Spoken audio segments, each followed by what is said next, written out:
Fine. Oritsefemi honors police invitation for defamation of ex-wife. Following the viral interview where he opened up about his ex-wife, Nigerian singer Oritsefemi has finally honored his invitation by the Nigeria police after he was petitioned by Nabila Fash before the Commissioner of Police in Lagos State. If you would recall, Oritsefemi had a tell-all interview with media personality Chude Jindeowo on his show with Chude, where he made a defamatory statement about Nabila Fash. Now, following his visits to the police earlier this week, Oritsefemi, in a bid to settle the case out of court, has some terms and conditions which he must meet. One is that there should be a public apology on social media, and 3 top newspapers, which Oritsefemi refused to do. He was also asked to inform Chude to take down the interview on all the platforms where it was posted. In addition, Oritsefemi cannot grant any interview and mention the name Nabila ever again. Words like ex-wife can be used, but her name cannot be mentioned. Another condition that was stated is that there should be no more cyberbullying or sending of trolls to act on his behalf. Oritsefemi and his ex-wife, Nabila, however, concluded to meet at an agreed date to sort things out and put their signatures to this agreement. Holy Father, I'm screaming my Lady Gaga. She caught me in my feelings. Now, wow. Sometimes you have a nice voice. Together. Sometimes. Okay. Well, let's talk about this. You and OJ, if I jam your head together. No, don't put me and OJ together. If you want to go after OJ, go after him. If you want to go after me, go after me. We are separate people. What are you feeling like? Fine. You've been trying to apologize to me secretly, but maybe you would have to visit the I'll go use podcast. The Commissioner of Police. No, it's podcast I will use for you. Today is what I will use for you. Now what for this today show? It has caused a lot of problems. Oh my goodness. I don't know, because at the end of the day, it just goes down to the fact that you can't come out and just say anything about anybody. Yeah. Yeah, I mean, you have to make sure that you're not going across the rule of law, you're not doing something, because she has every right, to do what she did, to the whole defamatory, he made statements, he did say stuff, and everybody there are 2 sides to the coin. There's 2 sides to every story. He came out to say everything that he said. She has every right to also, react the way she reacted. At the end of the day, it just boils down to when there's a microphone in front of you, be careful of the words that you spill. All right, so is the apology like Oritsefemi? I don't know, where are you from? Because I'm thinking that he's so stubborn that he has refused to make the apology, and they're saying that, it must be in 3 different newspapers, public apology. Interesting stuff. I mean, I just really don't like it when people were once lovers and then now they're strangers. Yeah. Yeah, I've been having this back and forth with J. Paul, but I know. Are we seeing people around here? I'm done with you. There's nothing else. How do we want to... Let me see. It's done. Let's move on the entertainment news. Next up, Juliet Ibrahim speaks on her preference for her movies. Ghanaian actress and producer Juliet Ibrahim has revealed the reason why she would prefer to upload her movies on YouTube than streaming platforms, Netflix. According to her, other streaming platforms are strict with their requirements when it comes to uploading content compared to YouTube. Juliet Ibrahim made this known in a recent interview saying, and I quote, "Unlike Netflix or Prime, YouTube doesn't demand specific criteria for equipment, editing, lighting, or crew members," end quote. While stressing YouTube's benefits, she said, "You see, there is something about being a filmmaker. You make your movie and you want to own your rights. There's also piracy, so even YouTube is not 100% safe because people still pirate. They would steal your content," end quote. She added, "However, There is a whole market on YouTube where people make quick and easy money with less stress, without having to go by the cinema criteria or streaming platform criteria. Before you submit to a streaming platform, either Netflix or Prime, you have a list of equipment you must use.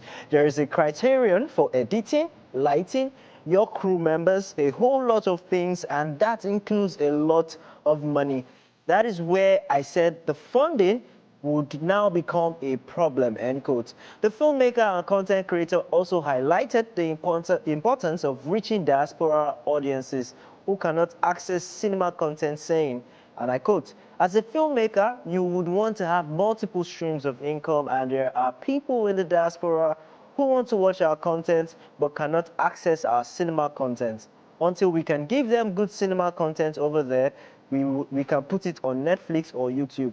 If Netflix says the content is not good enough for them, we can put it on Showmax or YouTube uploads."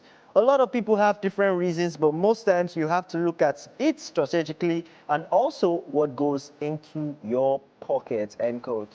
Interesting stuff. I mean, this is a conversation because the other time when Kanayo was talking about people, actors, actresses, producers, putting their works right there on YouTube and saying that it's not helping people because they do a rush work and then they just put it there and it's just bringing some not up to quality stuff. You had something to say about it then. Yeah. But I think that I really understand what she's saying because I was having this conversation with a friend recently, and that my friend was talking about how actors have been very poor, how they have fame and they don't have money, but right now Facebook and YouTube has been helping them because you go on Facebook or YouTube especially, and then you see a lot of views. You see like 2.2 million views and all of those.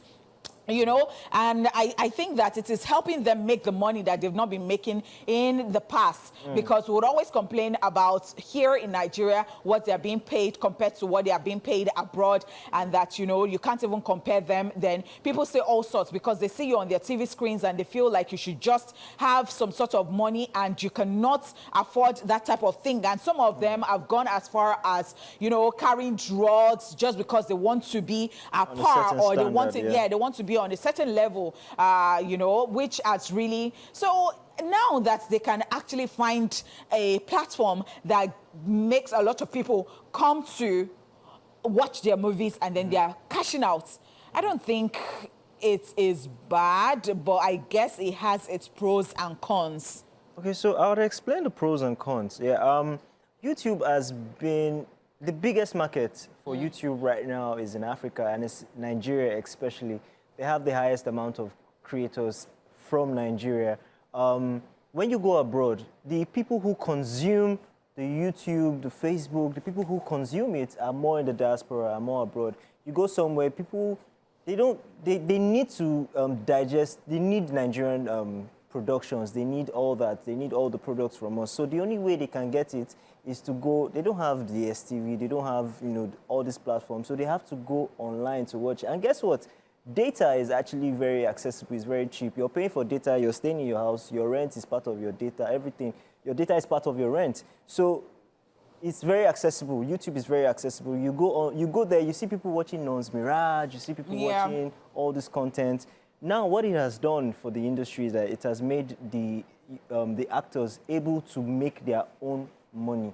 So people are now doing their own production. People now have their own YouTube channels.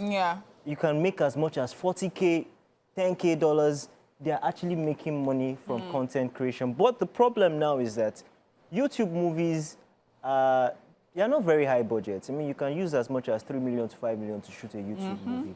And you can use minimal characters of, let's say, 4 characters in the movie. And you've shot that movie. Nobody is even questioning any of all these things. But now there's now monopoly, not even monopoly. What it has done is that they are churning out movies every other week.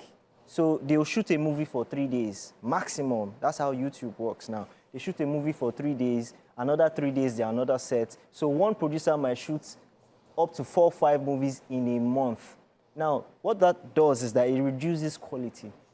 And then they use the same set of actors most of the time from this set they are going to another set. So you realize that the actors are being rotated. There are really no new faces, you know. So what it does now is we have to actually, that's what Kanayo was complaining about, the quality. It has reduced the quality of Nollywood production. So there has to be some check, you know, to see how we can actually make sure that we are churning out content, but we are also churning out quality. But how possible is this check? Because if you have a YouTube channel, it is your thing, you're allowed to do your thing, you have the freedom, you have the leeway. So I don't know how they're going to be checking this thing. It's almost impossible. Because it is even not possible. Yeah, it is not possible, except maybe you're going to say that maybe they would not, you'll not allow them come on certain platforms again if they go on YouTube, and they should just stay there. And I think that people will gladly stay there because guess what? They are really making their money. YouTube people, if they watch, they can now decide whether it is low quality or it is low budget and they want to watch it or they don't want to watch it. At the end of the day, because I tell you what, the pros of this, or if I would say that the advantages of this for me is that a lot of people, even when it comes to, you know, presentation and all that, some people have been looking for opportunities since, you know, time immemorial, and people have not given them the platforms. So if they think that on my own, let me start my own thing, and then they start their own thing, and it peaks. In fact, the interesting part is that you go on YouTube, if I'm going to talk about my own, you know, industry, you go on YouTube, you see a lot of people, yes, they are amateurs, they're not even, you know, they don't even know ethics of presentation and all of those things, but they are making mad money. You know, the other time I told you, you know, I talk about perfumes, and how did I even start to talk about it? I've always known stuff about perfumes. I've always loved perfumes and all that.